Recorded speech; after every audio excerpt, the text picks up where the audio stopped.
Okay then. I am going to start today's lecture. Let's continue. Last time हम discuss कर रहे थे logistic regression, linear regression. हमने देखा था कि लीनियर रिग्रेशन को ना हम बाइनरी प्रॉब्लम्स के लिए ना क्यों यूज नहीं कर सकते। मतलब कि लास्ट टाइम जब मीटिंग एंड हो गई थी ना, तो हम जो चीज़ डिस्कस कर रहे थे वो ये थी कि हमने जो डिवाइड करना है या क्लासीफाई करना है दो थिंग्स में, वो हम उसके थ्रू क्यों नहीं कर सकते। क्या कहते हैं कि लीनियर रिग्रेशन को यूज करते हुए ना हम क्यों नहीं बाइनरी क्लासिफिकेशन कर सकते। उसका एक मेन इशू जो मैं आपको ना कोडिंग के थ्रू दिखाता हूँ, असल में इशू क्या आ रहा है हमारे पास अगर हम लॉजिस्टिक प्रॉब्लम के लिए ना अगर लीनियर रिग्रेशन को यूज करते हैं तो हमारे पास इशू क्या आता है। First of all white board पे मैं पहले इन दोनों का डिफरेंस समझा दूंगा, फिर मैं आपके साथ यहाँ कोड की तरफ आता हूँ। आई थिंक व्हाइट बोर्ड आपके साथ शेयर हो रहा होगा। ओके। सबसे पहले हमारे पास जो लीनियर रिग्रेशन होता है ना, उसमें हमारे पास डाटा कंटिन्यूसली चेंज हो रहा होता है। हमारे पास उसका ग्राफ कुछ इस तरह से बनता है। हमारे पास जो है ना, जैसे जैसे एक्स की वैल्यू इंक्रीज हो रही होती है वैसे वैसे हमारे पास वाई की वैल्यू भी इंक्रीज हो रही होती है। डाटा ना हमारे पास कंटिन्यूसली चेंज हो रहा होता है, लीनियरिटी की फॉर्म में होता है। तो हम इसलिए उसको लीनियर रिग्रेशन भी कहते हैं। लीनियर रिग्रेशन अब हमने सोल्व करनी बाइनरी प्रॉब्लम्स जिसमें हमारे पास ना दो वैल्यूज होंगी, या तो जीरो होगा या वन होगा। उसके लिए हम लीनियर रिग्रेशन इसलिए यूज नहीं कर सकते क्योंकि लीनियर रिग्रेशन ना हमें कंटिन्यूसली चेंज वैल्यूज देता है। कंटिन्यूसली चेंज वैल्यू हमें बाइनरी रिग्रेशन में सिर्फ वैल्यूज दो चाहिए, जीरो चाहिए या वन चाहिए। तो ये एक लीनियर रिग्रेशन की लिमिटेशन है कि हम इसको ना जीरो वन में ब्रेक डाउन नहीं कर सकते। मतलब कि अब फिर हम इसको थोड़े से मॉडिफाई करेंगे। लीनियर रिग्रेशन को ही हमने थोड़ा मॉडिफाई करना है इस तरह करते हुए कि ये सिर्फ हमें ना प्रिडिक्शन दे या तो जीरो की फॉर्म में या वन की फॉर्म में। तो जब लीनियर रिग्रेशन को हम मॉडिफाई करते हैं सिग्मॉइड फंक्शन के थ्रू, मतलब कि हमने आज जो स्टडी करना था वो लॉजिस्टिक रिग्रेशन में जो सिग्मॉइड फंक्शन था उसको लास्ट टाइम हमने शुरू किया था, क्योंकि वो मैम रिदा कह रही थी कि आप एक दफा दोबारा समझा दीजिए कि ये हमने वैसे पढ़ चुके हैं पहले लॉजिस्टिक रिग्रेशन का। तो आज उसी को कंटिन्यू करते हैं, मतलब कि उसको उसका ओवरव्यू लेंगे आज। हमने लीनियर रिग्रेशन को चेंज करना है इस तरह की लाइन में, मतलब कि जिसमें हमारे पास डाटा पॉइंट्स यहाँ ऊपर वाले हों वन की फॉर्म में हों, मतलब कि वन को रिप्रेजेंट कर रहे हैं, और जो इस इधर हो वो जीरो को रिप्रेजेंट कर रहे हैं, और जो सेंटर वाले हो वो हमारे पास मीन स्क्वायर एरर में काउंट हो जाए, मतलब कि वो हमें चाहिए नहीं। मतलब कि हमने चेंज करना है कि कंटिन्यूसली डाटा चेंज ना हो रहा हो, हमारे पास ना जीरो और वन के फॉर्म में आ जाए। अब उसके लिए हमारे पास लीनियर रिग्रेशन के लिए तो फॉर्मूला था y is equal to M X plus C. Y is equal to M X plus C था हमारे पास। अभी ये जो फॉर्मूला है ना हमें ये मसला दे रहा है कि ये हमें वैल्यू यहाँ तो वन से ग्रेटर भी दे रहा है और जीरो से कम भी दे रहा है। मतलब कि हमारे पास जो इशू आ रहा है वो ये इशू आ रहा है कि हमें सिर्फ जीरो चाहिए या वन चाहिए एग्जैक्ट। लेकिन ये फॉर्मूला हमें कंटिन्यूसली डाटा चेंज दे रहा है, तो हमें वैल्यू दे रहा है ये तो जीरो से नीचे भी जा रही है वैल्यू, वन से ऊपर भी जा रही है। किस तरह जा रही है ये एक हम देख लेते हैं अभी। अभी वो मैं कोडिंग के थ्रू आपको अगर मैं दिखाता हूँ ना तो ज्यादा बेहतर वो हो जाएगा। Let me comment this first of all.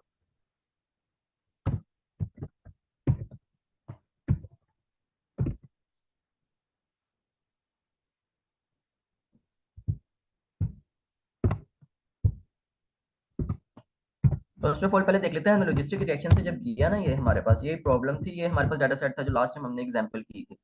तो जब हमने ये लॉजिस्टिक रिएक्शन के थ्रू करते हैं तो हमें ना ये आंसर जीरो वन के फॉर्म में देगा। मैं आपको दिखा देता हूँ। ये देख हमारे पास एग्जैक्ट या तो जीरो आ रहा है या वन आ रहा है, हमें हमें ना ये इस तरह से आंसर दे रहा है लॉजिस्टिक रिग्रेशन। अब हमने करना है कि इसी लॉजिस्टिक रिग्रेशन की प्रॉब्लम को ना हम इसको ट्राई करते हैं कि हम ना लीनियर रिग्रेशन से सॉल्व करते हैं। मतलब कि हमने लीनियर रिग्रेशन को यूज करके ना इसको देखना है लीनियर रिग्रेशन किस तरह हमें लिमिटेशन दे रहा है जब हमने क्लासीफाई करना होता है दो चीजों को। Let's see. अब हमने ना इस मॉडल चेंज कर लिया, सिंपल और कुछ नहीं किया, हमने सिर्फ मॉडल चेंज किया है। लॉजिस्टिक रिग्रेशन के बजाय ना हम लीनियर रिग्रेशन यूज कर रहे हैं। अब देखेंगे कि हम क्यों यूज नहीं कर सकते। हमें सिर्फ चाहिए जीरो एंड वन चाहिए। अब ये क्या कर रहा है कि लॉजिस्टिक रिग्रेशन हमें कंटिन्यूसली चेंज वैल्यूज देता है। अब इसने क्या किया है, वैल्यू जीरो से हमारे पास कम आ गई, 0.9 आ गया, 1.25 चला गया। कहीं वैल्यू वन से इंक्रीज हो रही है, कहीं डिक्रीज हो रही है, कुछ जगह पे वन एग्जैक्ट भी आ रहा है, 1.00 एग्जैक्ट वन भी है। लेकिन हमें कंटिन्यूसली चेंज वैल्यू दे रहा है ना, हमें ये चीज नहीं चाहिए। ये चीज हमारे लिए मसला कर रही है कि हमें सिर्फ वैल्यूज चाहिए जीरो की फॉर्म में या वन की फॉर्म में।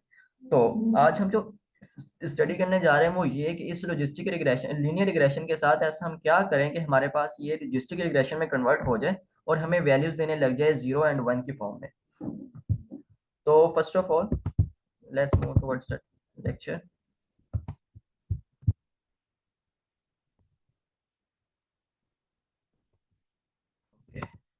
अब हमने इस लीनियर रिग्रेशन को ना चेंज करना है हमारे पास logistic regression. First of all इसको एक वेरिएबल से डिक्लेयर कर लेते हैं पी से। पी हमारे पास ना प्रोबेबिलिटी है। प्रोबेबिलिटी हमारे पास इक्वल आएगी y इज इक्वल प्रोबेबिलिटी हमारे इक्वल आएगी y के। मतलब कि जो वाई है, वाई इस टाइम क्या रिप्रेजेंट कर रहा है हमारे पास, वाई रिप्रेजेंट कर रहा है एम एक्स प्लस सी को, एम एक्स प्लस सी को हमारे पास वाई रिप्रेजेंट कर रहा है। एम एक्स प्लस सी, ये हमारे पास वाई रिप्रेजेंट करा, हमने सिर्फ वेरिएबल क्लियर कर दी है। अब हमने ये करना है कि उस हम चाह रहे हैं कि वो जो जीरो से नीचे वैल्यूज हैं वो जीरो तक चली जाएं, और जो वन के ऊपर वैल्यूज हैं वो वन के ऊपर चली जाएं, या जो 0.5 से ऊपर है वो सारी वन में काउंट हो, और 0.5 से नीचे वो जीरो में काउंट हो।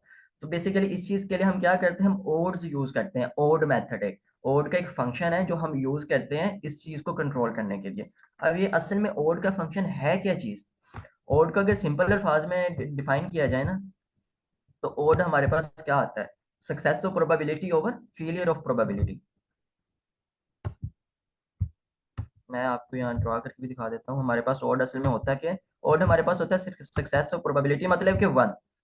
एग्जैक्टली ये सक्सेस क्या होगी हमारे पास, कि हमारे पास वन आ जाएगा तो हम वो ट्रू हो जाएगा, हमारे पास ये सक्सेस हो जाएगी। और फेलियर क्या है हमारे पास, जीरो, मतलब कि total numbers of one over total number of zero, ये हमारे पास होता है ओड्स में आ जाता है। हमारे पास ओड इसको डिफाइन करता है प्रोबेबिलिटी ऑफ सक्सेस, सक्सेस की probability over probability of failure, failure probability, ये हमारे पास आ जाता है ओड्स। अब ये चीज है क्या, मतलब कि अगर हम इसको रिप्रेजेंट करना चाहिए पी की फॉर्म में, क्योंकि पी वेरिएबल हमने डिक्लेयर किया है ना, तो हमारे पास जो सक्सेस होगी हमारी प्रोबेबिलिटी वो आएगी हमारे पास पी, और जो हमारे पास होगा फेलियर प्रोबेबिलिटी वो हमारे पास आएगा वन माइनस पी। ये हमारे पास आ जाता है ओड फंक्शन, मतलब कि हमने अपने पी पे ओड फंक्शन अप्लाई कर दिया तो हमारे पास ये इस चीज में कन्वर्ट हो गया है P over one minus P की फॉर्म में। तो अगर हम उस पर ना ओड फंक्शन अप्लाई करते हैं, बेसिकली हमने क्या किया है कि हमने इस वाली इक्वेशन को चेंज करना है इस तरह के हमारे पास आंसर जीरो या वन की फॉर्म में है। तो हमने बेसिकली क्या किया कि हमने ना ओड फंक्शन यूज कर लिया, उसके लिए हम ओड फंक्शन यूज करते हैं। तो मैं ये थोड़ा सा क्लियर कर दूं,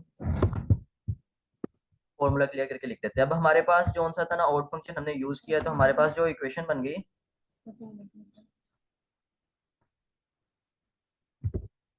तो वो हमारे पास बन जाती है P over one minus P equal to Y. यहाँ वाई को हम क्या रिप्रेजेंट करते हैं, एम एक्स प्लस सी से भी रिप्रेजेंट कर सकते हैं। वाई हमारे पास बेसिकली रिप्रेजेंट कर रहा है एम एक्स प्लस सी को।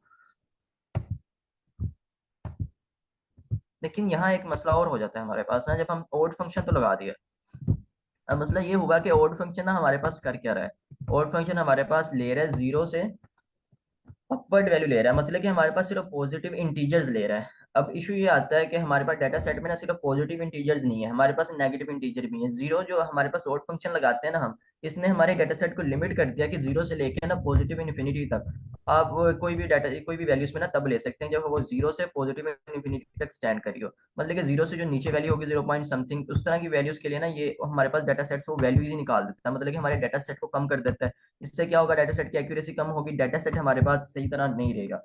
इस तरह जब हम आउट फंक्शन तो लगा दिया हमने, इससे हमारे पास वैल्यू कंट्रोल तो हो गई, लेकिन जो डाटा सेट में हमारे पास लॉजिस्टिक रिग्रेशन में वैल्यूज थी, लेट मी सी, ये आपको दिखाता हूँ मैं, ये जो वैल्यूज थी हमारे पास 0.9 माइनस 0.06 माइनस 0.15, ये वाली वैल्यू जितनी भी ये नेगेटिव में आ रही, इसने ये सारी वैल्यूज ही निकाल दी, डाटा सेट से वैल्यूज ही रिमूव कर दी है हमारे पास ऑड फंक्शन ने। तो हमें इस चीज को भी लिमिट करना होगा कि हमें चाहिए कि हमें पूरा ओवरऑल डाटा सेट चाहिए, हमने उसको जीरो और वन की फॉर्म में ब्रेक डाउन करना है।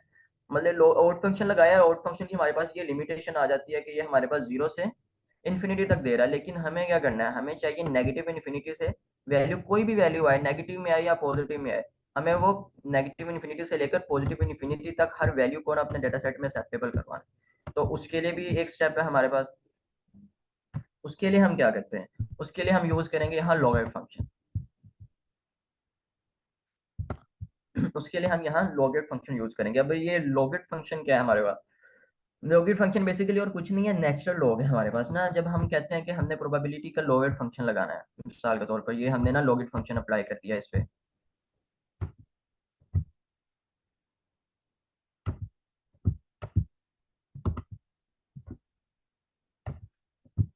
लॉगरिथम फंक्शन अप्लाई कर दिया हमने प्रोबेबिलिटी पे, P over one minus P.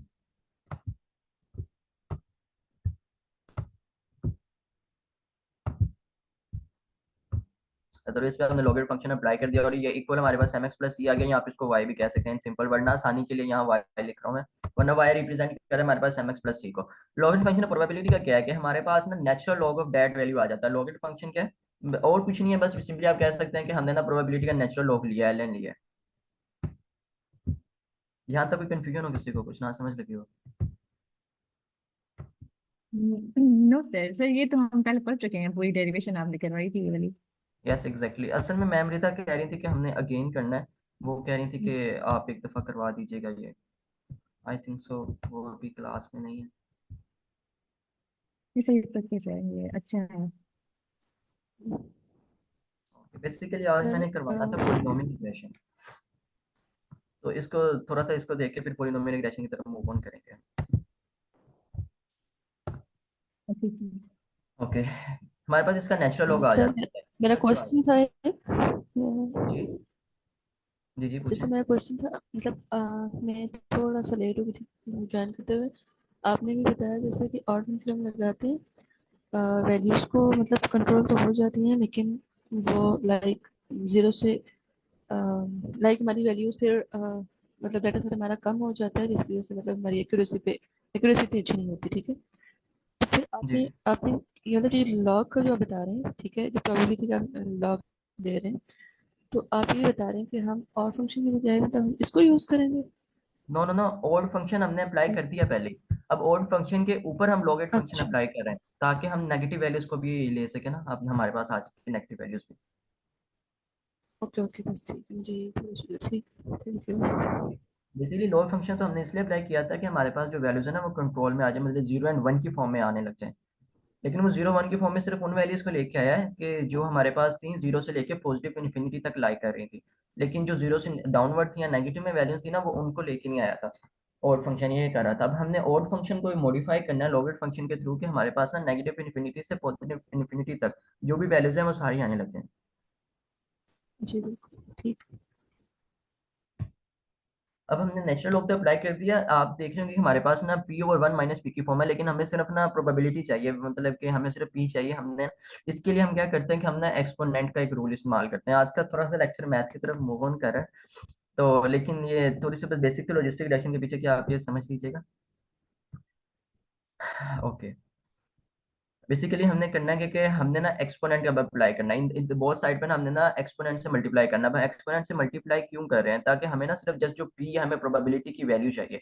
हमने इस नेचुरल लॉ को हटा के ना, अब नेचुरल लॉ से हमारे पास हुआ ये कि नेगेटिव इन्फिनिटी से पॉजिटिव इन्फिनिटी तक तो वैल्यू आ गई, लेकिन हमने इक्वेशन को सिंप्लीफाई करना है। हमने इसको सोल्व करने की ना ट्राई करनी है।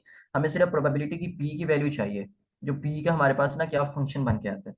तो इसके लिए हम क्या करते हैं कि हम ना एक्सपोनेंट दोनों तरफ ले लेते हैं। एक्सपोनेंट जब लेते हैं तो जो हमारे पास ये वैल्यू जिसका एक्सपोनेंट लिया जाता है, आपको पता है कि वो पावर में चली जाती है। मतलब कि ये ना इसकी पावर बन जाएगा natural log of P over one minus P, ये इसकी पावर बन जाएगी। अब एक तरफ हम अगर हमने एक्सपोनेंट लिया तो हमें दूसरी तरफ भी अप्लाई करना पड़ेगा मैथ का रूल है कि अगर एक दफा आपने इधर मल्टीप्लाई किया तो उधर भी मल्टीप्लाई करना पड़ेगा। यहाँ इधर एक्सपोनेंट लिया तो इस साइड पर भी हमें एक्सपोनेंट लेना पड़ेगा इसका। ई का भी हम यहाँ पे एक्सपोनेंट लेंगे। अब हम इस एक्सपोनेंट को थोड़ा सा सोल्व करते हैं। इसको कैसे सोल्व किया जाता है? असल में ये एक रूल है मैथ का कि जब एक्सपोनेंट में कोई पावर होती है ना, उसका अगर नेचुरल लॉग लिया होता है तो वो पावर एज इट इज नीचे आ जाती है। एग्जैक्ट हमारे पास पावर रह जाती है। जब उसको सॉल्व करते हैं ना हम, हमारे पास एक्सपोनेंट की जो पावर होगी, अगर वो नेचुरल लॉग लिया होगा उस पावर का, तो हमारे पास एग्जैक्ट वो पावर आ जाती है। मतलब जो पावर होगी हमारे पास वो उसका आंसर बचेगा उसका एक्सपोनेंट लेने के बाद। मतलब कि हमारे पास इस साइड पे क्या आ जाता है, P over one minus P. इस साइड पे हमारे पास ये बच जाएगा P over one minus P, और दूसरी साइड पे हमारे पास आ जाएगा एक्सपोनेंट ऑफ वाई, मतलब ई की पावर वाई। वाई रिप्रेजेंट कर एम एक्स प्लस सी को। अब इस स्टेप की आपको समझ लगी है क्या हुआ है? इसमें कोई कंफ्यूजन तो नहीं?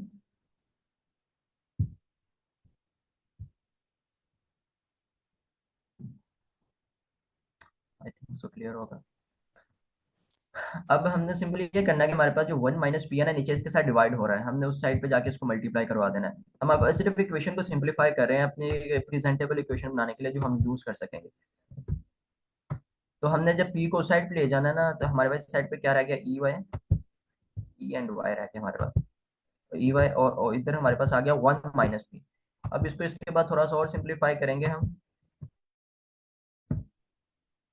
क्योंकि हमें सिर्फ एग्जैक्ट जो वैल्यू चाहिए, हमें चाहिए पी की। Okay transfer. अब हम ई को अंदर अंदर ई इसके साथ भी मल्टीप्लाई हो रहा है और उसके साथ भी मल्टीप्लाई हो रहा है, तो हम दोनों के साथ ना ई को मल्टीप्लाई कर देते हैं। ये हमारे पास इस तरह वैल्यू बन जाएगी कि e Y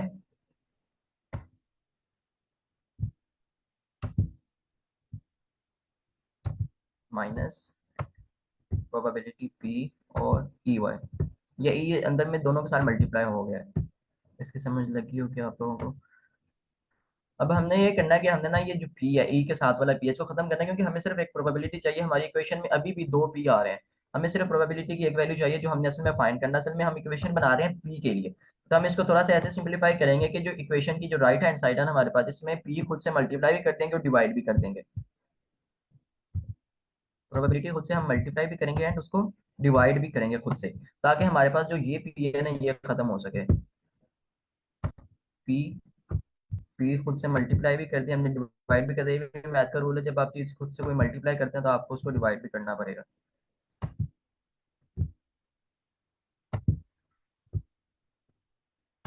Y minus P into e of Y. अब इक्वेशन को बस थोड़ा सा और सिंप्लीफाई करेंगे हम, ये देखिएगा ध्यान से। मैं ये लेफ्ट हैंड साइड मूव करने लगा हूँ इसकी।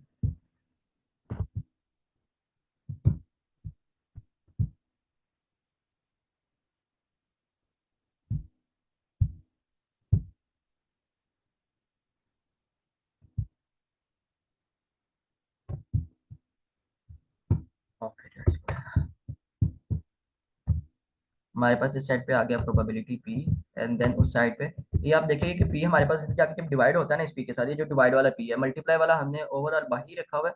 ये जो डिवाइड वाला पी है, जब इसके ई के साथ डिवाइड होगा तो ये हमारे पास क्या वैल्यू बन जाएगी? तो ये पहले फर्स्ट ऑफ ऑल इसको थोड़ा सा और सिंप्लीफाई कर देता हूँ। ये पी इस पी से ना हमने कैंसिल आउट कर दिया, ये पी इस पी से कट गया, तो हमारे पास इक्वेशन के इस साइड पे सिर्फ जो वैल्यू बची है वो आ गई हमारे पास वन। ये ये इस साइड पे इक्वेशन के साइड पे हमारे पास ना वैल्यू वन आ गई। अब सिर्फ नीचे पी है, पी ई के साथ भी मल्टीप्लाई हो रहा है, उसके साथ भी मल्टीप्लाई हो रहा है, तो ई वाई ओवर पी बन जाएगा हमारे पास। ये वैल्यू क्या आ जाएगी हमारे पास? ई वाई ओवर पी, जो इक्वेशन जो पहली साइड है ये वाली साइड, जब इसके साथ नीचे पी डिवाइड होगा तो हमारे पास ई वाई ओवर पी आ गया। पी नहीं, क्योंकि दोनों वैल्यूज के साथ डिवाइड होना है, तो ये पी आ गया। नेक्स्ट, अब हमारे पास जो इस साइड के साथ जब इधर मल्टीप्लाई होगा ना, तो पी जो उनसे ये वाला पी इस वाले पी से कट जाएगा, तो हमारे पास क्या वैल्यू बच जाएगी? सिंपल ई ऑफ वाई बच जाएगा। अब ई ओ वाई साइड पे ना हमारे पास नेगेटिव में है, तो उस तरफ जाके ना हमने इसको पॉजिटिव में कर दिया, इसको प्लस कर दिया वन के साथ। इक्वेशन के उस साइड पे वन था, ये इस साइड पे नेगेटिव है, तो हमारे पास वन माइनस वन प्लस आ जाएगा हमारे पास E of Y.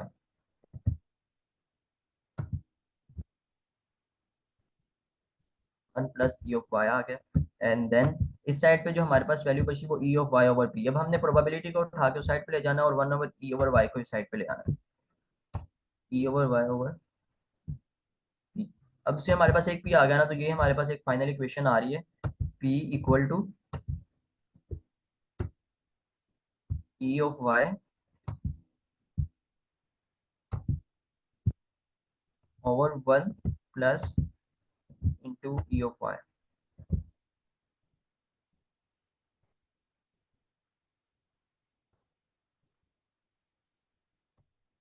P Y is equal to Y over one plus e over Y.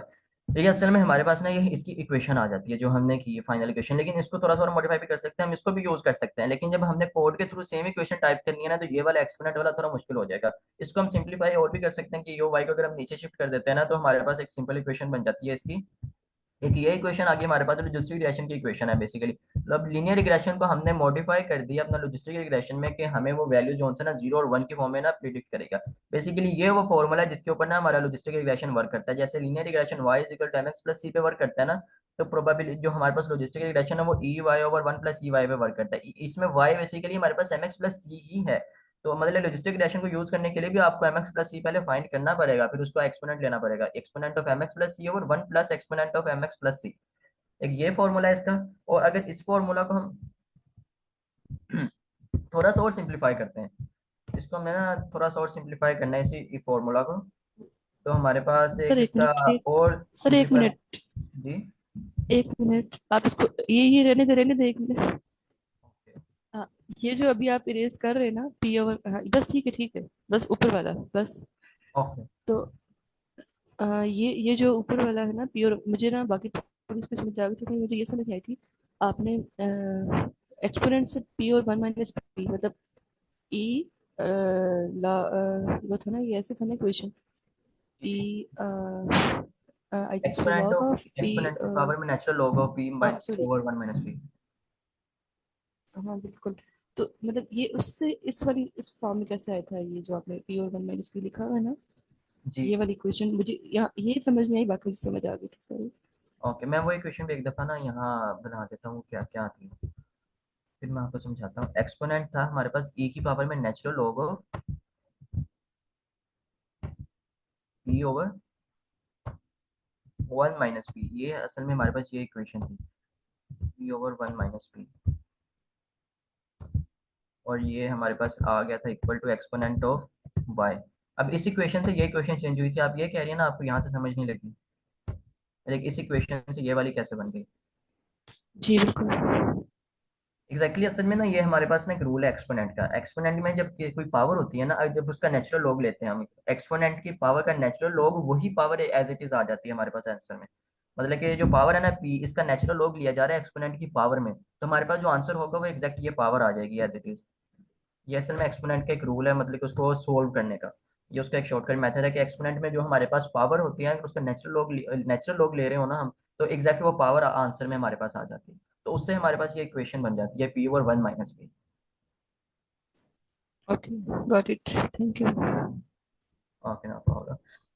अब बेसिकली करना क्या है कि हमने ये इक्वेशन है ना हमारे पास पी वाली, इसको थोड़ा सा और सिंप्लीफाई करना है। लेट्स सी कि इसको किस तरह हम सिंप्लीफाई कर सकते हैं। अब इसी इक्वेशन को हमने करना है P equal to,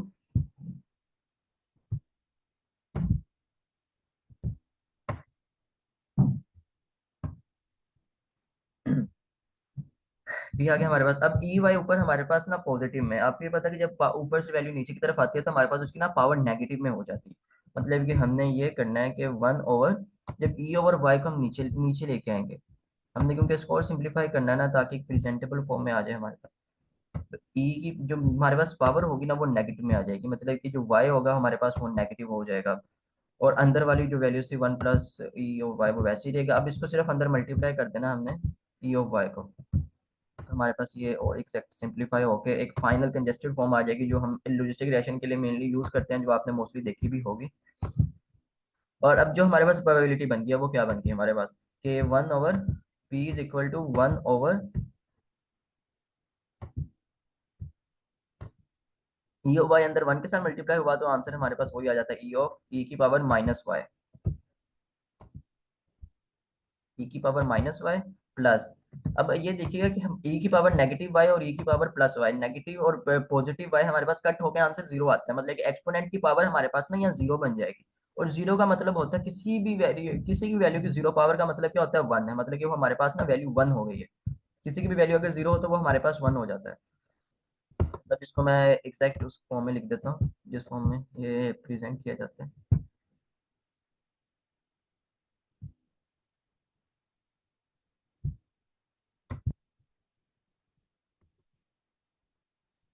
let's see,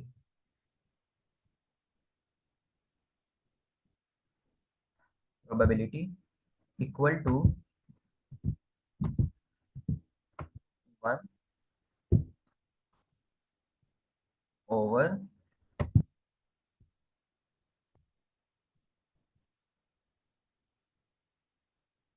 one, E की पावर जो जीरो थी हमारे पास वो बन गया, हमारे पास वन आ गया, ये ई की पावर जीरो प्लस हमारे पास ये ई को हम ई की पावर नेगेटिव वाई, मतलब कि हमारे पास जो वैल्यू बन गई थी ये हमारे पास ना लॉजिस्टिक रिग्रेशन का फॉर्मूला, और इसी चीज को हम सिग्मॉइड फंक्शन भी कहते हैं। अब वाई को हम ओपन कर लेते हैं, वाई के हमारे पास जो वाई की वैल्यू थी एम एक्स प्लस सी, इसको ओपन करके लिख लेते हैं एम एक्स प्लस सी। ये हमारे पास बन गया इसका लॉजिस्टिक रिग्रेशन का फॉर्मूला, और इसको हम सिग्मॉइड फंक्शन भी कहते हैं, क्योंकि इसका ग्राफ आपको स्टार्टिंग में दिखाया था मैंने किस तरह बनता है। सिग्मॉइड मतलब कि जो सिग्मॉइड लेयर होती है ना, सिग्मॉइड कर्व होती है, उसकी तरह इसका ग्राफ बनता है। जीरो वन की फॉर्म को रिप्रेजेंट कर रहा होता है, तो हमारे पास जो उसकी पीक होती है वो हमारे पास वन को रिप्रेजेंट कर रही है, और उसका बॉटम है वो हमारे पास उसको जीरो को रिप्रेजेंट कर रहा है। तो इस जो हमने ये सारा वर्क किया और जो फाइनली हमारे पास ये इक्वेशन आई है, ये हमारे पास लॉजिस्टिक रिग्रेशन की इक्वेशन है, तो इसको हम सिग्मॉइड फंक्शन भी कहते हैं। अब इसके जो हमारे पास ना रजिस्ट्री रिलेशन थोड़ा सा और एडवांस है, आई थिंक वीक सिक्स में मैंने ये पहले पर हाथ दिया था, पहले आप वहां से एक दफा देख सकते हैं। इसके आगे थोड़ा सा ना और एक्सप्लेन किया हुआ है कि इसमें हम ना ग्रेडियंट क्रिएशन इसका किस तरह फाइंड करते हैं, उसका ग्रेडियंट क्रिएशन किस तरह होता है, या उसकी ऑप्टिमाइजेशन किस तरह होती है। तो वो आप उस लेक्चर से देख लीजिएगा कि आपको ना वो वहां से भी मिल जाएगा। लेकिन अगर फिर आपको समझ नहीं आती तो आप मुझे बता दीजिएगा, वो मैं अगेन समझा दूंगा उसको। ओके। अगर आप लोग कहते हैं तो इसको कोडिंग के थ्रू भी अभी करके देख लेते हैं, मेरे पास इसका डाटा सेट भरा हुआ है। लेकिन अगर आपने खुद प्रैक्टिस करनी है दैट्स गुड, मतलब कि बिहाइंड इसके मैथ समझ लिया, लॉजिस्टिक रिलेशन अगर आप वो करना चाह रहे हैं उसके थ्रू, क्योंकि ये पहले मैं वैसे करवा चुका हूँ, लेकिन अगर अगेन अगर किसी को ना समझ कोई करना चाह रहे हैं तो आप बता दें, फिर उसको क्या कहते हैं कि कोड के थ्रू भी ये सारा प्रोसीजर हम कर लेंगे। वरना आगे मूव ऑन करते हैं, क्योंकि अभी हमने पोलिनोमियल रिग्रेशन आज स्टडी करना है। तो आप बताएं, इसको कर लें अभी? जी। मैंने कहा सर मैम आमना से पूछ लेते हैं, मैम वो इसमें भी हैं, सर हुजैफा भी हैं, अभी सर सैफुल ने भी ज्वाइन किया है। मुझे तो लग रहा है कि ये भी सर न्यू है ना, तो आई थिंक सो अगर किसी को कंफ्यूजन है, अगर चाहें तो अभी हो जाएगी। मैम आमना आप बताएं। मैम अगर कर लें तो बेस्ट है, अदरवाइज आप चॉइस मतलब कर लें, बेस्ट होगा। Yeah. ये सर अभी मतलब न्यू पार्टिसिपेंट भी है ना, तो आई थिंक सो ये अच्छा हो जाएगा अगर आप करवा आई दें थिंक सो दोबारा। पहले वो coding session I think so इनमें से आपने अटेंड किया होगा मेरा ख्याल, मतलब कि मैथ के अलावा। सर मैंने आपकी क्लास ज्वाइन की थी वो वाली। जी जी। ओके, एक इस तरह करते हैं कि डेटा सेट को लॉजिस्टिक रिग्रेशन पे हम ट्रेन करके ना उससे प्रिडिक्शन करवाते हैं। Okay sir.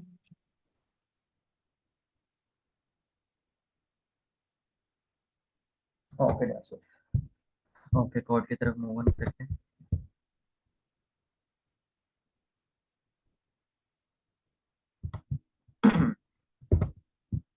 गूगल कोलैब पे चलते हैं इसका। मेरे पास इसका हार्ट का एक डाटा सेट पड़ा हुआ है, आई थिंक सो ना, जिस पे ये भी वर्क कर रहे थे, ये लॉजिस्टिक रिग्रेशन का ही था, तो एक दफ़ा अगेन वर्क कर लेते हैं। सबसे पहले जब हमने करना होता है ना ये लॉजिस्टिक रिग्रेशन स्टार्ट करना है, तो हमें ना इसके लिए पहले कुछ लाइब्रेरीज इंपोर्ट करनी पड़ती हैं।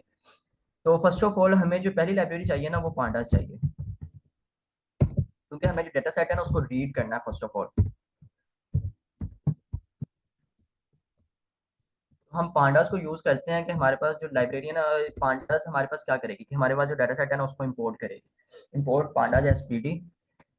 अब हमने क्या करना है कि अपने डाटा सेट है ना, जो हमारे पास जो डाटा दिया हुआ है उसको हमने यहाँ इंपोर्ट करना है।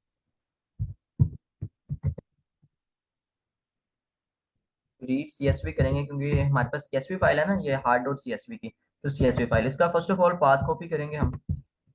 पाथ कॉपी कर लिया इसका, रीड सीएसवी पांडास के थ्रू हमने रीड सीएसवी करके यहाँ हमने सिंपल ना उसका पाथ पुट कर देना। हमारे पास ये होगा कि डाटा सेट हमारे पास यहाँ लोड हो जाएगा।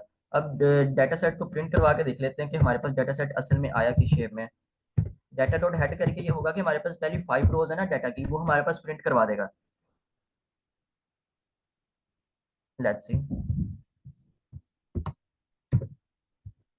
ये आ गया कि हमारे पास जो डाटा सेट है ना वो ये है।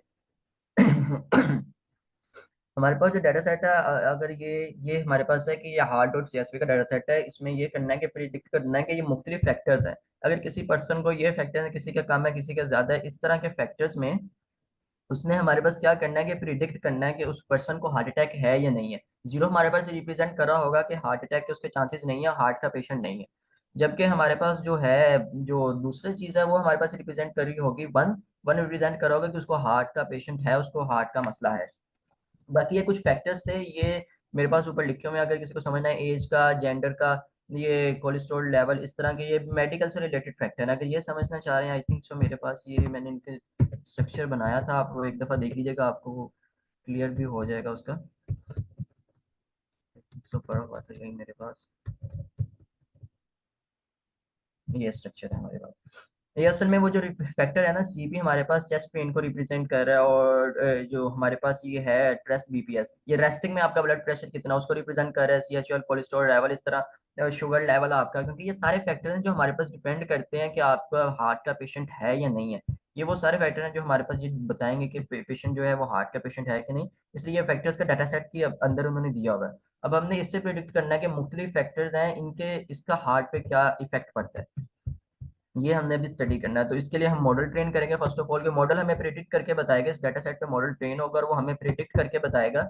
हम उसको ये फैक्टर देंगे सारे, ये वाले टीएचएल यहाँ से लेके यहाँ तक ना, हम उसको ये फैक्टर देंगे और वो हमें बताएगा कि हमारे पास जो पेशेंट है वो हार्ट का पेशेंट है कि नहीं। बेसिकली हमने डाटा सेट तो रीड आउट कर लिया है, लेकिन जो बेसिक जो सेकंड मेजर स्टेप करते हैं ना हम इसमें, डाटा सेट तो आ गया हमारे पास, first of all data set को ना क्लीन किया जाता है, और ये पहले से हमारे पास क्लीन है। तो कल वाला जो हम पोलिनोमियल रिग्रेशन करेंगे ना, तो उसमें पहले से वो दूसरा डाटा सेट में लेके आऊंगा, जिसको हम ना ऑन द स्पॉट क्लीन करेंगे और फिर उसके आगे प्रिडिक्शन करवाएंगे। तो ये पहले से क्लीन किया हुआ है मेरे पास। तो इसका हमने सिंपल क्या करना है, फीचर स्केलिंग करनी। फीचर स्केलिंग से क्या मुराद है कि इसको हमने ना ब्रेक डाउन करना है, वो क्या कहते हैं, डिपेंडेंट फीचर्स में और इंडिपेंडेंट फीचर्स में। ये इसका डिपेंडेंट और इंडिपेंडेंट फीचर्स का आप सबको आइडिया, अगर किसी को नहीं है तो पूछ लें, फिर मैं वो एक्सप्लेन कर देता हूँ पहले, क्योंकि वो जरूरी है आपके लिए समझना। डिपेंडेंट इंडिपेंडेंट फीचर्स का आप सबको आइडिया है? यस, जनरल तो मतलब आइडिया है। यहाँ पे इस डाटा सेट में जो है मतलब हम किसको डिपेंडेंट और किसको इंडिपेंडेंट रख सकते हैं, लाइक किस तरह से। जी, मतलब कि वैसे आप गेस करें कि इसमें अगर हमने करना हो तो हमारे पास इसमें डिपेंडेंट फीचर्स क्या होंगे, डिपेंडेंट चीज क्या है हमारे पास? डिपेंडेंट लाइक जो हम उसको फाइंड आउट करना चाह रहे हैं, मतलब जो हर्ट का, लाइक इसमें इसमें कौन सा हो सकता है।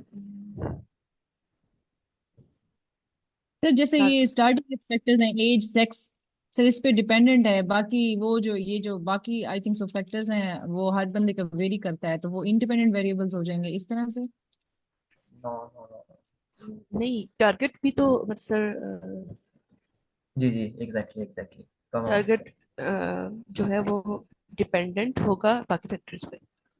एग्जैक्टली।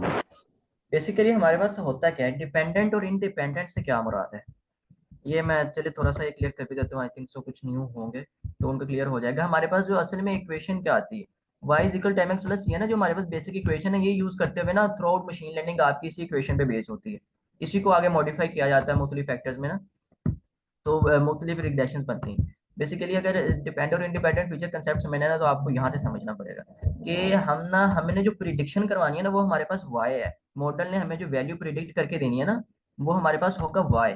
अब वाई की तो हमें मॉडल तब प्रिडिक्ट करके देगा जब हम उसे ना एक्स की वैल्यू प्रोवाइड करेंगे। हमने मॉडल को एक्स की वैल्यू प्रोवाइड करनी है, तो मॉडल हमें फिर वाई प्रिडिक्ट करके देगा।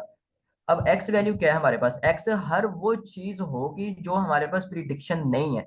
मतलब कि हमारे पास इस टाइम इस डाटा सेट के अकॉर्डिंग हमारे पास प्रिडिक्शन क्या है, हमने सिर्फ प्रिडिक्ट करना है कि पेशेंट हार्ट का मरीज है कि नहीं है, उसको हार्ट डिजीज है कोई कि नहीं है हार्ट डिजीज।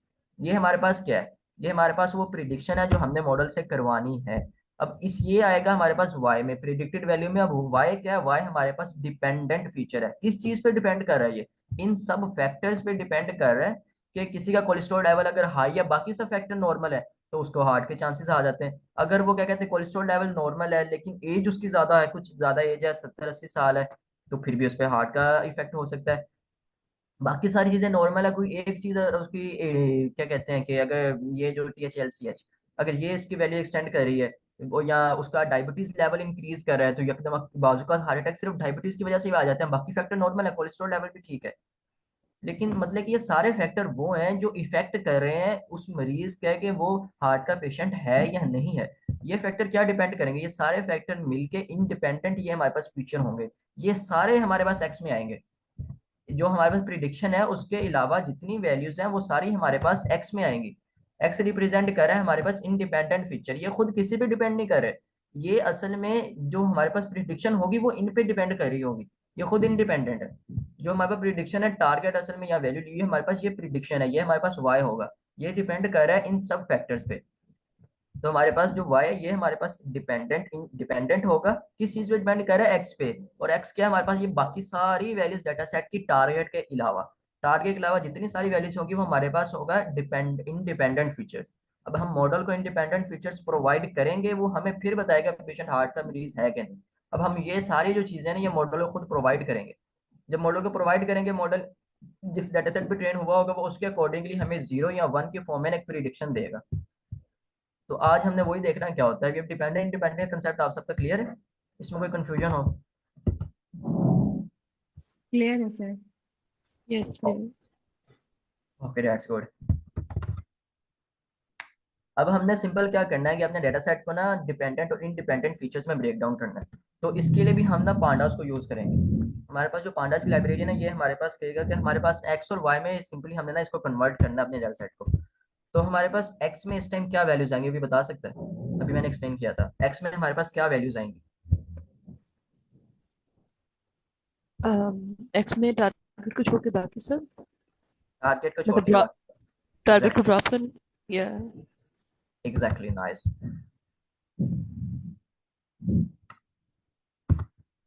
अब हम यही करेंगे कि हमने सिर्फ टारगेट वैल्यू है ना जो, उसको ड्रॉप करना है अपने डेटा सेट में से। हमने चाह रहे हैं कि डेटा सेट में से ना वो वैल्यू निकल जाए हमारे पास, और उसके अलावा बाकी सब हमारे पास एक्स में आएगा। तो इसके लिए पांडा यूज करते हैं।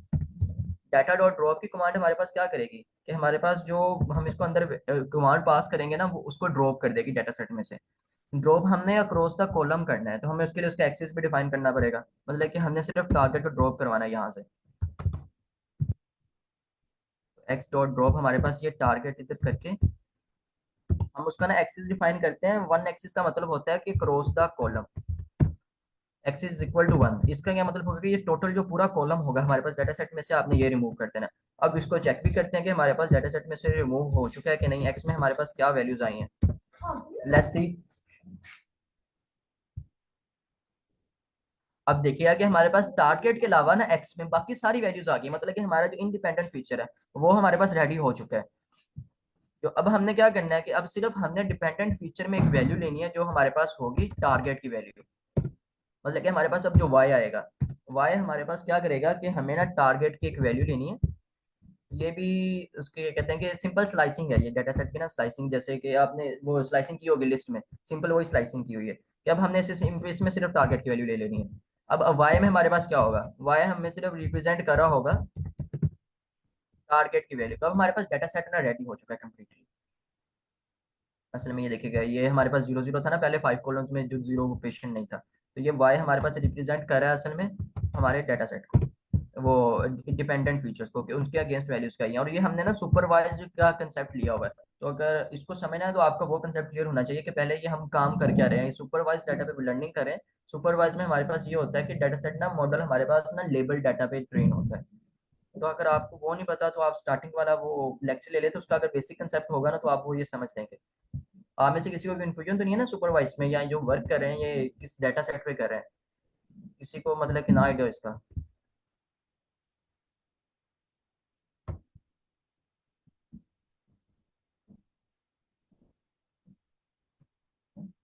सुपरवाइज आप सबको क्लियर है ना कि सुपरवाइज क्या होती है, सुपरवाइज लर्निंग क्या होती है? यस सर, बेसिक आइडिया है।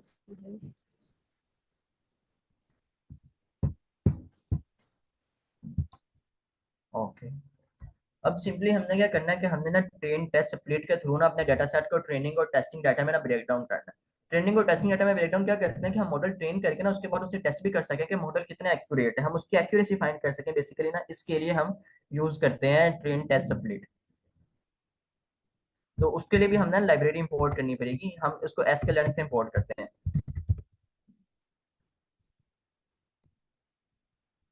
From SQL dot model selection से।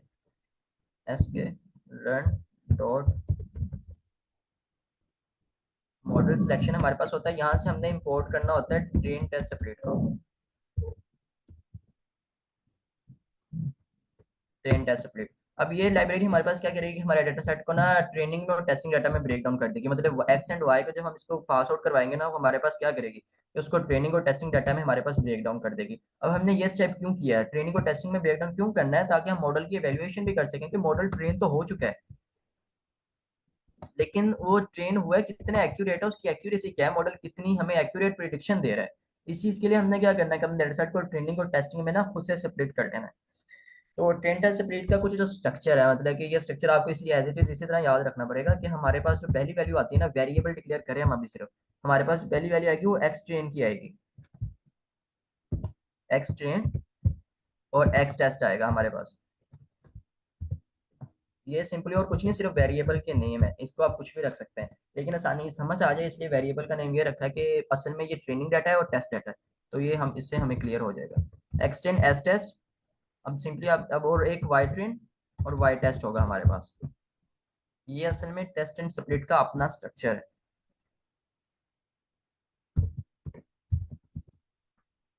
ओके, दैट्स गुड, ये हमारे पास हो गया। अब हमने क्या करना है कि सिंपल अपना ट्रेन टेस्ट स्प्लिट को ना यहाँ पे इम्पोर्ट अपना यूज करना है। ट्रेन टेस्ट स्प्लिट जो हमने फंक्शन ऊपर कॉल किया हुआ है उसको यहाँ यूज करना है। अब उसके अंदर जो वैल्यूज पास करनी है ना, वो हमने, अगर पहले हमने एक्स वाली वैल्यूज लिया है ना, एक्स ट्रेन लिया है, एक्स टेस्ट लिया है, तो हमें पहले एक्स पास करना पड़ेगा, एक्स का वेरिएबल हम पास करेंगे, और फिर हम वाई का वेरिएबल पास करेंगे, क्योंकि हमने वाई बाद में लिया। अगर आप वाई स्टार्ट में लेते हैं ना, Y train and Y test start में लेते हैं, और आपने सीक्वेंस का खास ख्याल रखना है कि हमारे पास जो ट्रेन है वो पहले आएगा, टेस्ट बाद में आएगा। फंक्शन भी इसी तरह वर्क कर रहा है, ट्रेन टेस्ट है, तो जो पहली वैल्यूज होंगी ना, वाई लें स्टार्ट में या एक्स लें। अगर वाई लिया तो वाई ट्रेन वाई टेस्ट आएगा, अगर एक्स लिया तो एक्स ट्रेन एक्स टेस्ट आएगा हमारे पास, क्योंकि ट्रेन वाला हिस्सा आपने पोर्शन पहले लेना है, टेस्ट वाला बाद में लेना है। और अगर एक्स स्टार्ट में लिया है तो एक्स का टेस्ट भी लेना है और ट्रेन भी लेना है, फिर वाई का टेस्ट और ट्रेन लेना है और टेस्ट लेना है। और अगर एक्स स्टार्ट में पहले लिया है तो यहाँ अंदर भी एक्स पहले आएगा और वाई बाद में आएगा। फिर इस चीज का आपने खास ख्याल रखना है। और जो बेसिकली जो मेजर चीज जो हमने अब यहाँ करनी है, हमने ना टेस्ट साइज डिक्लेयर करना है, कि अपने डाटा सेट में से कितना डाटा पे हमने मॉडल को ट्रेन करना है और कितना डाटा हमने ट्रेनिंग के लिए रखना है, जिसपे मॉडल को हम एवेल्युएट करेंगे। तो टेस्ट साइज जो आपने ना डिक्लेयर करना है, जो मोस्ट कॉमनली किया जाता है 0.2 या 3 किया जाता है। जो हमारे पास टेस्ट साइज होता है 0.2 का क्या मतलब, कि 20% डाटा, जितना भी, अगर हमारे पास 100 रोज हैं डाटा सेट में, तो उसमें से 20 रोज होंगी वो हमारे पास टेस्ट के लिए आ जाएंगी, बाकी जो ट्रेनिंग के लिए चली जाएंगी। अब टेस्ट के लिए जो डाटा आएगा ना, वो मॉडल उस पर ट्रेन नहीं होगा, मॉडल को उस डाटा सेट का पता ही नहीं होगा सिरे से। जो जिस पे ट्रेन हुआ होगा ना मॉडल, मॉडल उस डाटा सेट का पता होगा। अब ये टेस्टिंग इसलिए करते हैं कि ट्रेन मॉडल हो जाता है तो उस पर वो प्रिडिक्शन तो बड़ी अच्छी दे रहा होता है, लेकिन जब कोई बाहर से न्यू डाटा आता है ना, तो मॉडल उस पर हमें प्रिडिक्शन सही नहीं दे रहा होता। तो इसलिए हमने टेस्ट डाटा अलग से रखा है कि हम मॉडल को वैल्यूएट कर सकें कि मॉडल हमारे पास सही ट्रेन हुआ है भी है कि नहीं है, या इसमें कोई इशू आ रहा है। तो ये चीज हमने रखने के लिए टेस्ट एंड स्प्लिट किया है। अब टेस्ट साइज जो हमने डिक्लेयर किया है 0.2 है, आप 0.3 भी कर सकते हैं, ये आप पे डिपेंड करता है कि आप कितना डाटा अपना टेस्टिंग के लिए रखना चाह रहे हैं। अब एक और चीज़ है जो हम यहाँ करते हैं कि रैंडम स्टेट डिक्लेयर करते हैं। रैंडम स्टेट मैं बाद में करवाता हूँ, ये लास्ट पे मुझे याद करवाइएगा, अभी मतलब कि इसका कंसेप्ट ना। अब मैं कोड रन करके देख लेते हैं कि इसमें कोई इशू तो नहीं है अभी तक, किसी किस्म का कोई एरर नहीं है। Okay that's good. यहाँ तक ना समझ लगी हो किसी को, कुछ पूछना हो आप लोगों ने? सर कोई आइडियल केस नहीं होता कि लाइक हमें कितना टेस्ट प्ले रखना चाहिए? मोस्टली 80-20 रूल ही यूज करते हैं लेकिन कोई आइडियल केस होता है या नहीं, मतलब ये अपनी चॉइस है? मतलब कि आइडियल केस आप इस तरह कह रहे हैं कि कुछ पर्टिकुलर डेटा सेट होंगे जिसके लिए हमें टेस्टिंग के लिए ज़्यादा रखना पड़े। हाँ, मतलब ये होता है ना कि ये मतलब ज़्यादा बेटर रहता है कि हम मैक्सिमम डाटा जो है वो ट्रेन करें और कम डाटा पे टेस्ट करें उसको। जैसे मतलब 80% पे हम ट्रेन करें, जितना जी। ज़्यादा डाटा पे हम ट्रेन करेंगे उतना हमारा मॉडल एक्यूरेट होगा, राइट? मतलब कैसे एग्जैक्टली उतना अच्छा ट्रेन होगा वो? अच्छा, तो इसलिए मतलब ज़्यादा बेटर, मतलब मोस्टली ऐसा ही होता है कि 80-20 का रूल यूज़ करते हैं कि 80% हम ट्रेन करें, 20% टेस्टिंग के लिए। तो यस एग्जैक्टली। लाइक, तो आप थर्टी नहीं, ये परसेंट भी कोई कर फिक्स। सकते हैं। मतलब कि टेस्टिंग के लिए आप ऑलवेज डाटा ना कम रखते हैं, क्योंकि हमें मॉडल को अच्छे से ट्रेन करना होता है, ट्रेनिंग के लिए आप डाटा ज्यादा रखते हैं, मतलब कि मोस्टली 70% भी यूज करते हैं, 70-30 की रेशियो भी रखते हैं। जरूरी नहीं है कि आप 20-80 की रखें, लेकिन आप 70-30 की भी रख सकते हैं, डिपेंड्स अपॉन यू। ओके, सही। यहाँ तक हमारे पास डेटा स्प्लिट हो गया, हमारे पास सिर्फ 2 स्टेप हो गए हैं। अब हमने क्या करना है कि मॉडल से प्रिडिक्शन करवानी, तो उसके लिए हमें ना सबसे पहले फिर से लाइब्रेरी इंपोर्ट करनी पड़ेगी, कि जो लॉजिस्टिक रिग्रेशन जहाँ से हमने इंपोर्ट करना है, जो हमने प्रिडिक्ट करवाना है, इसके लिए भी हम एक्सकेलेंट यूज करते हैं, from sklearn dot from sklearn dot linear model, ये हमारे पास उसकी लाइब्रेरी होगी। From sklearn dot linear model हमने यहाँ से इंपोर्ट क्या करना है, अब लॉजिस्टिक रिग्रेशन, हम लॉजिस्टिक रिग्रेशन प्रॉब्लम कर रहे हैं ना, तो हमने लॉजिस्टिक रिग्रेशन को इंपोर्ट करना है। लॉजिस्टिक लॉजिस्टिक में एल कैपिटल और रिग्रेशन का आर कैपिटल आएगा हमारे पास। लॉजिस्टिक रिग्रेशन हमने ये इंपोर्ट कर लिया, अब बस लाइब्रेरी इंपोर्ट होगी। अब हमने सिंपली सिर्फ प्रिडिक्शन करवानी है हमारे पास। फर्स्ट ऑफ ऑल जब लाइब्रेरी हमारे पास इंपोर्ट हो गया ना, तो हमने किसी एक वेरिएबल में ना उसको डिक्लेयर करना होता है, कि फंक्शन हमारा एक्टिवेट करना होता है, कि हमने एक मॉडल नाम का एक वेरिएबल लेते हैं, उसमें हम लॉजिस्टिक रिग्रेशन के फंक्शन को ना डिक्लेयर कर लेते हैं।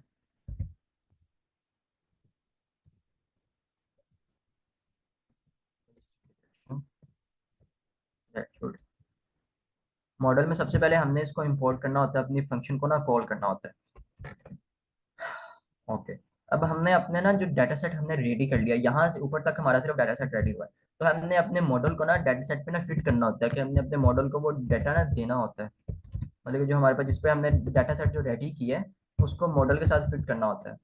तो उसके लिए हम मॉडल डॉट फिट की कमांड यूज करते हैं। बेसिकली ये स्टेप है, ये आपने इसी तरह एज इट इज याद रखने हैं। सबसे पहले हमने डाटा सेट इंपोर्ट करना है, उसकी क्लीनिंग करनी है, उसकी फीचर स्केलिंग करनी है, उसकी डेटा सेपरेट करना है, मॉडल इंपोर्ट करना है, फिर मॉडल पे डाटा सेट को फिट कर देना हमने। मतलब कि ओवरऑल मशीन लर्निंग जो ये स्टेप है ना, ये एज इट इज ही रहेंगे, ये सेम ही रहेंगे।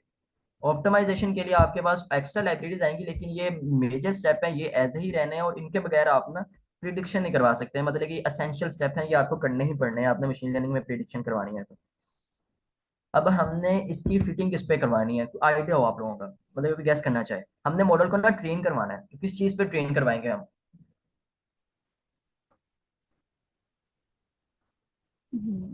किस चीज़ पे, मतलब एक्सट्रेन और वाइटरिंग?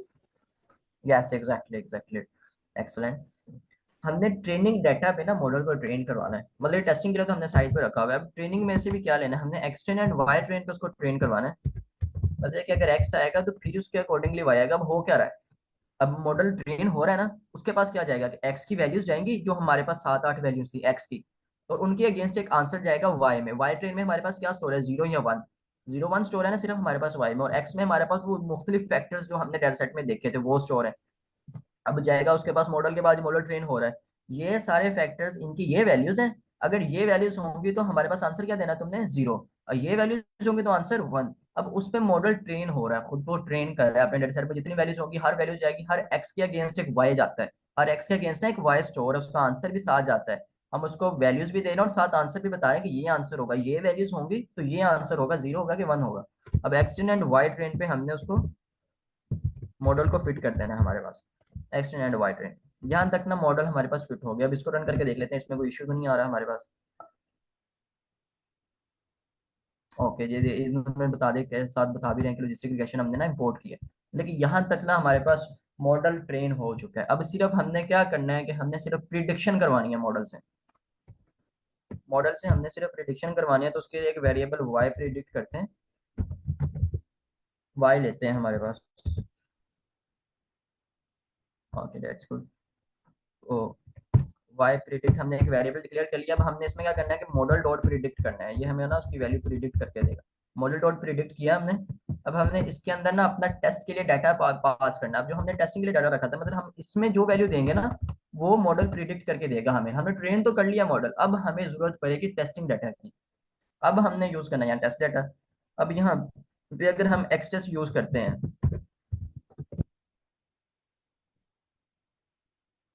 मिसाल के तौर पर ये एक्स टेस्ट हमने ना यहाँ पे ये यूज कर लिया। अब हम इसको प्रिंट करवा के देखते हैं कि मॉडल इसके अगेंस्ट ना हमें वैल्यूज क्या प्रिडिक्ट कर रहा है। मतलब कि हमने जब उसको एक्स वैल्यू दे दी ना, इंडिपेंडेंट फीचर्स दे दी है, तो हमारे पास एक प्रिडिक्शन आएगी, हमारे पास डिपेंडेंट फीचर आएगा कोई। देखते हैं, लेकिन ये प्रेजेंटेबल नहीं है। मसला ये आ रहा है कि वाई ने प्रिडिक्ट तो कर दिया हमारे पास 0 1 के फॉर्म में, उसने ओवरऑल डाटा दे तो दिया हमें, लेकिन हमें पता नहीं चल रहा उसने रो कौन सी उठाई है, किस रो में से डाटा दिया है। तो इसके लिए भी ना हम प्रिडिक्शन करवाने के लिए उसको सिर्फ एक वैल्यू पास करेंगे। तो किसका कोई गैस हम क्या करेंगे, किस मेथड को यूज करेंगे? हमने पांडास को यूज करना है। हमने एक्स टेस्ट में सिर्फ एक वैल्यू पास करवानी, और प्रिडिक्शन भी हमने ना उसे वाई प्रिडिक्ट, हमें एक आएगा, 0 आएगा या 1 आएगा। तो इसके लिए हम क्या यूज कर सकते हैं?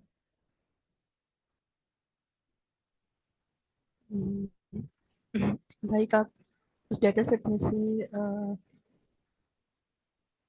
आप मतलब ये पूछ रहे हैं कि हम कोई फीचर देंगे या रो कॉलम नंबर देंगे, मतलब उसका लाइक कोई एक नंबर हम उसको देना चाह रहे हैं ना, राइट? हम चाह रहे हैं कि टेस्ट में से ना टेस्ट जितने भी रोज हैं हमारे पास, उसमें से एक रो सिर्फ आए हमारे पास, एक रो आए तो हमारे पास वाई प्रिडिक्ट को एक वैल्यू प्रिडिक्ट करेगा।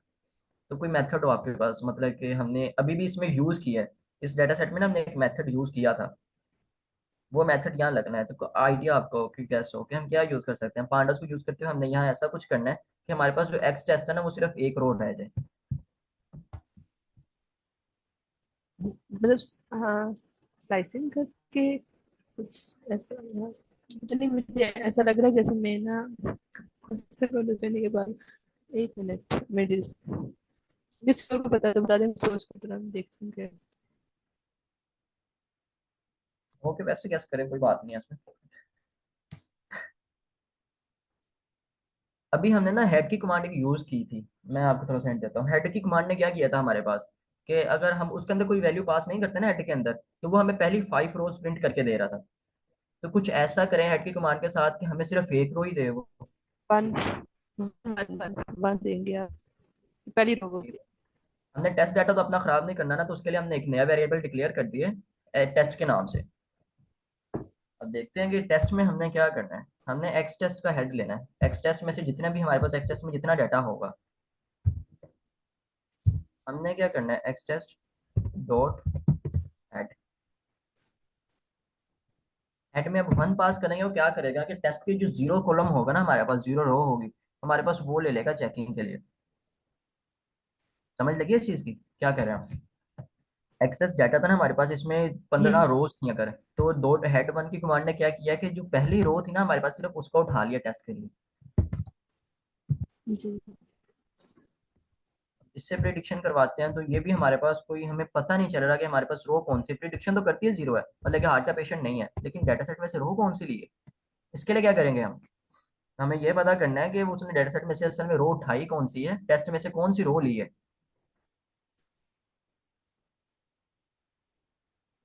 सर जब हमने हेड वन दे दिया तो क्या पहले नहीं उठाएगा, या पहली कोई तो उठाएगा, अच्छा लेकिन ठीक है। टेस्ट डाटा में से हमारे पास पहली है कौन सी। हमने अपने डाटा सेट के साथ वैलिडेट भी तो करना है ना कि प्रिडिक्शन सही भी दी है इसने कि नहीं दी। Yes okay. तो इसको प्रिंट करवा के देख लेते हैं ना टेस्ट को, कि उसने टेस्टिंग के लिए हमारे पास लिया क्या है। एक्स टेस्ट को प्रिंट करवा लेते हैं हम। यहाँ पे ये देखिएगा, एक्स टेस्ट जो हमारे पास टेस्ट के लिए विभो आई है, उसको प्रिंट करवा लेते हैं। उसने कौन सी रो लिया, 763 रो लिया हमारे पास डाटा सेट में से, जिसमें एज 53 थी और ये बाकी फैक्टर्स है। अब हम इसको चेक भी कर लेते हैं अपने डाटा सेट में जाके कि वाकई इसके अगेंस्ट वैल्यू जीरो है कि नहीं है। Let's C.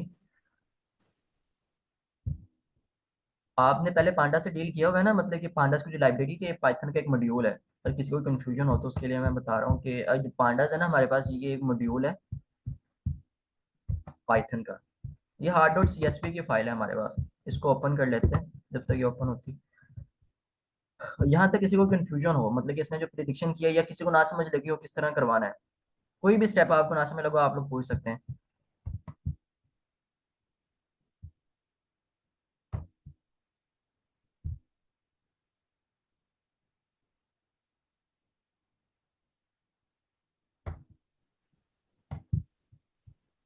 सर जब हम मशीन अप्लाई कर रहे होते हैं कोई भी मॉडल हो, ठीक है, तो ये जो हमारा एक्स टेस्ट वाली ये जो हम अप्लाई करें, मतलब जो split करेंगे, प्रोवाइड करेंगे कौन सा टेस्ट ट्रेन है, तो यहाँ तक इधर तक जो है वो सब सेम रहेगा, हम कोई भी मॉडल अप्लाई करें। लेकिन उसके बाद जब मॉडल आएगा तो हम अब हमें देखना है कि हमें लीनियर इक्वेशन अप्लाई करने हैं, लॉजिस्टिक करना है, ऐसा ही है राइट। असल में ये मॉडल कौन सा अप्लाई होगा ये हमें देख के पता चलेगा अपने डेटा सेट को। हाँ बिल्कुल। यस, फिर हमने फिर मॉडल चेंज करना मतलब होता है। यस एग्जैक्टली, ऊपर वाले फिर स्टेप सेम रहेंगे हमारे पास। ओके।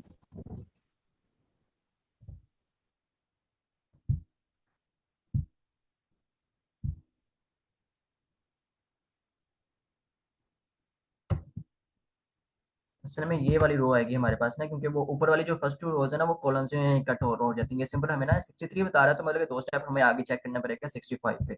मतलब 58 एज है जो 60 एंड 3 CP3। ओके, यही वाली हमारे पास ना रो आती है। इसको लार्ज करके देख लेते हैं। 58 रो होती है हमारे पास। पिटिशन आई थिंक करेक्ट है हमारे पास। लेट्स सी इसकी टारगेट वैल्यूज कहाँ है। टारगेट वैल्यू ये, लेट मी सी एक मिनट।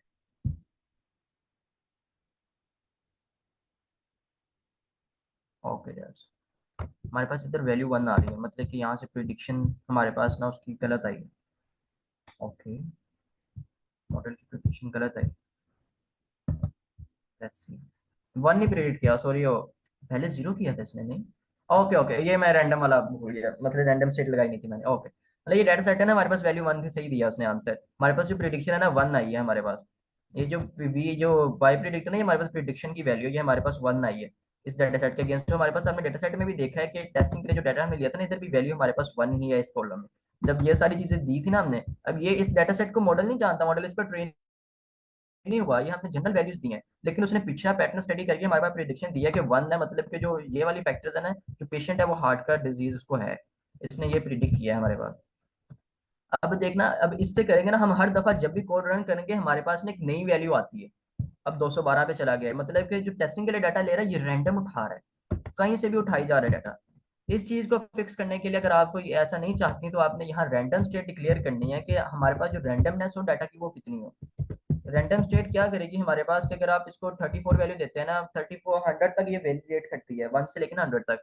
अब रैंडम स्टेट ने क्या करना है, रैंडम स्टेट करेगी कि जो डाटा सेट है वो शुरू से उठाया जाए, दरमियान से उठाया जाए, लास्ट से उठाया जाए, वो रैंडम स्टेट हमारी डिक्लेयर डिफाइन करेगी है। 50% का 50 लगाएंगे तो मतलब कि दरमियान से, बिल्कुल दरमियान से ना, अगर 1000 रोज है तो 500 पे जाके वो रोज उठाएगा। 34 करेंगे तो 34 वाली 300 से आउटवर्ड रोज उठाएगा वो टेस्टिंग के लिए।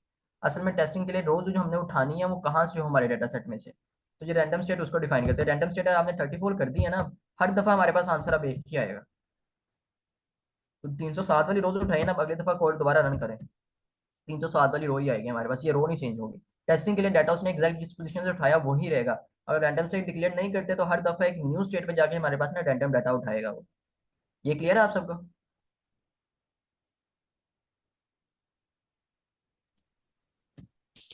यस, क्लियर है। अब बस सिंपल आप इसका इफ एल्स की कंडीशन लगा के कि अगर हमारे पास जो प्रिडिक्शन है अगर जीरो होती है तो पेशेंट प्रिंट करवा दे, patient is not hard, the patient is not have an heart disease. और अगर जीरो है तो हमारे पास 1 है तो प्रिडिक्ट करवा दे patient has an heart disease. तो सिंपल हमारे पास ये फुली फ्लेज जो मॉडल है रेडी हो चुके हैं हमारे पास, ये जो हमारा प्रोजेक्ट है कंप्लीट हो चुका है हमारे पास, वो प्रिडिक्ट करवा देगा ये कि हमारे पास ये है कि नहीं। Okay, that's clear. यस, कोई इशू तो नहीं आप है हेड इसमें? में, अगर आप हेड में 2 देंगे तो वो कोई सी 2 रोज पे करेगा ना। यस एग्जैक्टली, 0 और 1 उठाएगा, मतलब कि जो वैल्यू जी होगी ना इससे पीछे वाली दो उठाएगा। क्योंकि आपने रैंडम वो बता दी है इसलिए। 1 2 करके या देख कोई, लेते हैं, पहले कभी ट्राई नहीं किया मैंने ये। ओके, नहीं होगा ये। मतलब कि अगर मैं हम ये, 2 देंगे ना 2 तक उठाएगा वो। मतलब ये वाली स्लाइसिंग नहीं कर सकते, 0 और 1 उठाएगा वो, एग्जैक्ट 2 रोज उठाएगा। एक 302 उठाई, एक 360 उसने लिया हमारे पास।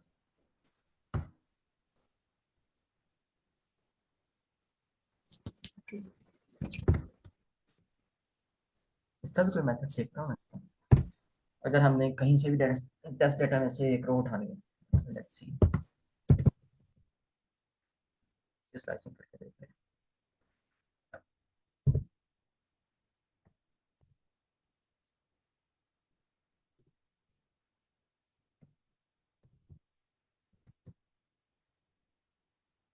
ओके, ये भी वर्क कर रहा है, यहाँ से भी हम ऐसे उठा सकते हैं। अब हमने सिर्फ उसे दूसरी रो उठा ली, बल्कि इस तरह की स्लाइसिंग से भी आप कर सकते हैं, एज इट इज कोई इशू नहीं।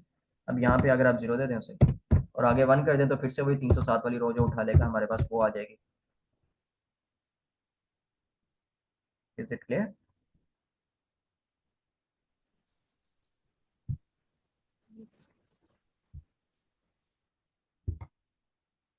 आप में से किसी को कुछ ना समझ लगी हो आप लोग मुझसे पूछ सकते हैं, स्लैक पर भी आप पूछ लीजिएगा, मैं वहाँ भी आपको आंसर कर दूंगा इस चीज़ का। किसी किस्म की कोई कंफ्यूजन हो आपने से पहली बात है कि सिर्फ क्लास में जब आप आ गए हैं ना तो एक फ्रेंडली माहौल में आपने पढ़ना है। सबसे पहले तो ये डरना नहीं है कि सवाल गलत हो जाएगा, फजूल सा सवाल हो जाएगा, या जिस तरह का भी क्वेश्चन आता है आप करें। इक्वल क्यों लगाया, इस तरह के सवाल भी आते हैं, ये भी समझ नहीं आ रही तो करें। इधर कोई किसी को नहीं कहता कि आपने किस तरह का क्वेश्चन कर दिया, या किसी तरह की आपको क्या कहते हैं कि डिस्क्रिमिनेशन किया जाता है। जिस तरह का मर्जी सवाल है, अगर आपने जब सीखने के लिए आ ही गए हैं ना तो ये शर्म वाली बात बिल्कुल छोड़ दें। जिस तरह का भी सवाल आता, कुछ भी नहीं समझ आता, पहली दफा पढ़ रहे हैं, बहुत सारे स्टूडेंट्स को नहीं समझ आता, आप पूछें, क्वेश्चन करें। मुझे आगे ना पढ़ाने दो तुम, जब तक आपका कंसेप्ट क्लियर नहीं होता। इस चीज पे आपने खास ख्याल रखना। आप जब सीखने के लिए आ गए, आपने जब अपना टाइम दिया तो आपने लाजमी यहाँ से सीख के जाना है कुछ ना कुछ।